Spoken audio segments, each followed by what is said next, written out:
আব্দুল হান্নান মাসুদ, সরকার বলছে বর্তমান জ্বালানি সংকট মূলত আগের সরকারের ভুল নীতির উত্তরাধিকার এবং একটি চক্র একে ব্যবহার করে অস্থিতিশীলতা সৃষ্টির চেষ্টা করছে। দায়টা আসলে কোথায়, আগের নীতিতে, বর্তমান ব্যবস্থাপনায়, নাকি সংকটকে ঘিরে রাজনৈতিক টানাপোড়েনে? না, অবশ্যই সংকটের একটা বড় কি পয়েন্ট তো হচ্ছে শেখ হাসিনার 16 বছর লুটপাট, 17 বছর লুটপাট। এটা তো আপনি অস্বীকার করতে পারবো না।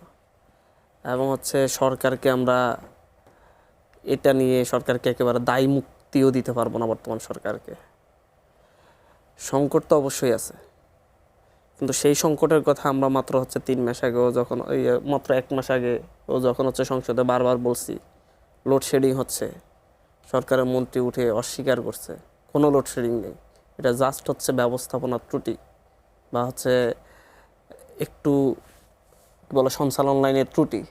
এটার অন রেকর্ড সরকার বলছে যে আগামী আগস্ট সেপ্টেম্বর পর্যন্ত কোনো ধরনের সংকট তৈরি হবে না এবং আমাদের সেই পরিমাণ মজুত আছে। তাহলে হঠাৎ করে যা 2-1টা ঘটনার পরে এই ধরনের সংকট তৈরি হলো কেন? 18 ঘন্টা ধরে কেন মানুষ বিদ্যুৎ পাবে না? কেন 22 ঘন্টা বিদ্যুৎ পাবে না? নিশ্চয় সরকারের ত্রুটি আছে। এত কনফিডেন্স সহকারে বলছে কিছু তো সমস্যা তৈরি হবেই। আমরা তো দুর্যোগ বা হচ্ছে কোনো ধরনের অ্যাক্সিডেন্ট তো আমরা অ্যাভয়েড করতে পারবো না, যেটা হওয়ার। যেমন হচ্ছে এলএনজি টার্মিনাল বঙ্গোপসাগরে সেখানে ত্রুটি হয়েছে, সেটা সারাতে সময় লাগবে। তাই বলে যে একেবারে 22 ঘন্টা ধরে মানুষ বিদ্যুৎ পাবো না, সেটা তো হতে পারে না। সমাধানটা কি হতে পারে? সমাধান কি হইতে পারে? আসলে হচ্ছে বাংলাদেশের সমাধান তো অনেক।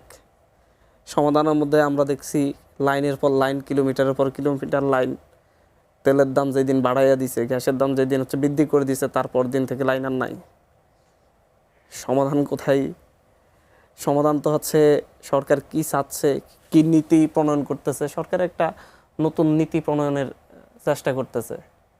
তো সেই নীতি প্রণয়নের ঘোষণা আসার পর থেকে 10 বছর মেয়াদী সেই নীতি প্রণয়নের ঘোষণার পর থেকে সংকট মারাত্মক আকার ধারণ করেছে। যতদিন ঘোষণা আসে নাই ততদিন এত মারাত্মক আকার ধারণ করে নাই। আমাদের তো ইরান ইসরায়েল যুদ্ধ তো আজকে কয় মাস, প্রায় 6 মাস চলতেছে, 5-6 মাস চলতেছে সরকার ক্ষমতা আসার পর থেকে। এটা তো আমরা কাটিয়ে উঠছি 3 মাসের মাথায় মোটামুটি। আমরা তো বিকল্প ব্যবস্থা করে ফেলছিলাম।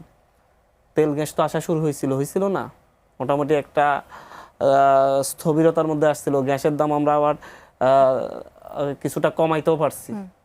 তাহলে এখন আবার সেই ইরান ইসরায়েল যুদ্ধের কথা আসে কেন? মনে থাকার কথা যাচ্ছে ইউক্রেন যুদ্ধের পরে চাইলের দাম, ডালের দাম, তেলের দাম সব বেড়ে গেছিল। তখন মানুষ বলতো যে গায়ে জ্বর হলেও মনে ইউক্রেন যুদ্ধের প্রভাব হচ্ছে।